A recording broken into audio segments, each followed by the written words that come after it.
Ministros, Sr. Ministro das Finanças, eu queria expressar na minha intervenção uma dupla felicitação a si. A primeira felicitação é por ter procurado, à sua maneira, conter a retórica destrutiva, manicaísta e intimidatória que o Primeiro-Ministro trouxe ao debate ontem.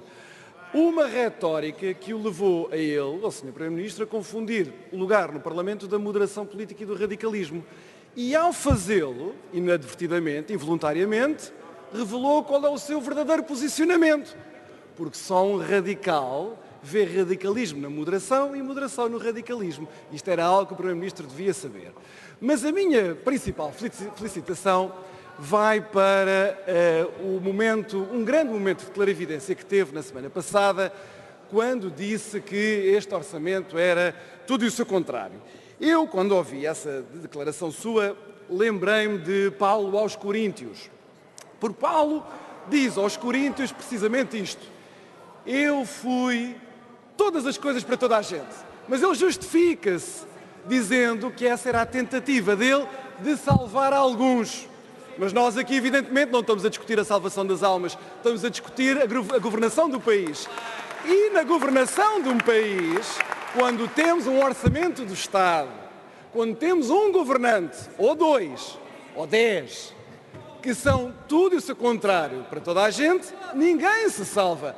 Todos perdem, todos se arruinam. Mas eu digo que foi um momento de grande clarividência, porque é uma síntese admirável do caráter radicalmente incoerente e contraditório deste orçamento. É o reflexo da ausência de rumo deste governo e da ausência cabal de uma estratégia nacional. Se não, veja, virávamos a página da austeridade. Foi em nome desse virar de página que tudo o que se passou nos últimos 3 meses foi feito. Mas agora reconhece-se que a austeridade só acabará quando isso for possível. Ora, muito obrigado, já toda a gente sabia disso, exceto pelos vistos do governo. Houve esta insistência na necessidade de termos orçamentos expansionistas. E agora o que temos é um orçamento restritivo de contração. Talvez seja esta a austeridade expansionista que o Sr. Primeiro-Ministro tanto gosta de invocar a torto e direito. Talvez seja esta, finalmente, a austeridade expansionista de que falaram. Por outro lado, sempre se disse que, e ouvimos isso da oposição, inclusive do PS, que a criação do emprego não era suficiente. A criação de emprego que tínhamos tido no passado não era suficiente. Então, o que é que nós temos agora? A criação de emprego será menor do que foi em 2015 e será metade do que foi em 2014. Também aí temos uma contradição grave. Proclamava-se a necessidade de um estímulo ao consumo, mas o consumo privado vai abrandar, o crescimento vai ser inferior ao que foi em 2015. Denunciava-se a diabolização do investimento público. E agora o que é que este orçamento faz? Corta no investimento público. Em 2015 o investimento público cresceu 10% e agora vai ser cortado em quase 6%.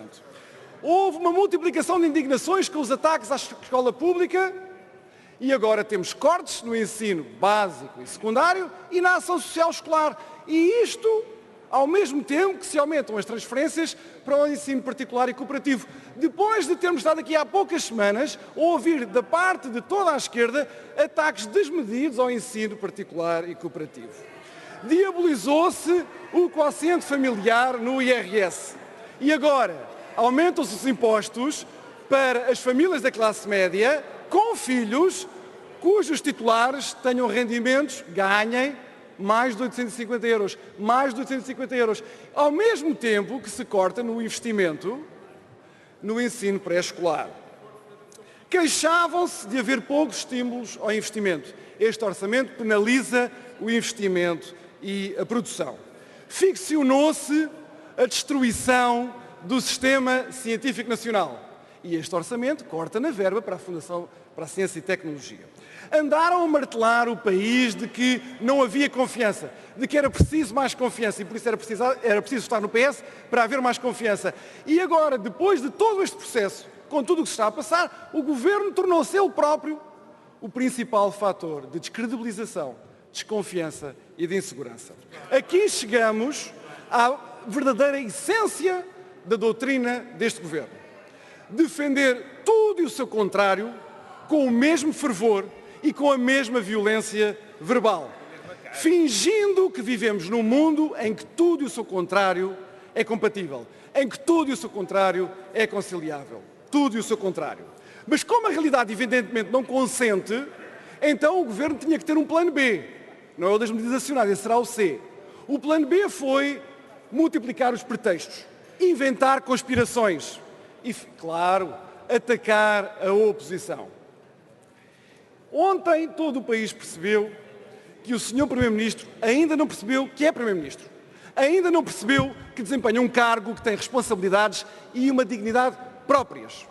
Mas, Sr. Ministro das Finanças, ainda não percebeu também que é Ministro das Finanças? Ainda não percebeu que isto é uma cortina de fumo que se dissipa rapidamente? E que quando o efeito imediato dessa cortina de fumo se dissipar, o que vai ficar à vista é o Sr. Ministro das Finanças com o seu orçamento. O que vai ficar à vista é um país desprotegido nas mãos da irresponsabilidade. O Governo tornou-se o principal fator de descredibilização e de insegurança. E isto faz lembrar precisamente o último Governo socialista em que participaram vários dos ministros que estão aqui na bancada do Governo. Também nesse Governo o Primeiro-Ministro foi o principal fator de insegurança e desconfiança. E esse Governo tinha um Ministro das Finanças que, à sua maneira, com as suas limitações, à 25ª hora, tentou conter os danos da conduta do Primeiro-Ministro. E eu, Sr. Ministro das Finanças, espero bem, esperamos todos que não chegue o dia em que a sua última opção, o último dever que lhe resta, é assumir-se como o Teixeira dos Santos do Primeiro-Ministro António Costa. Muito obrigado, Sr. Presidente. Muito obrigado, Sr. Deputado Miguel Moraes.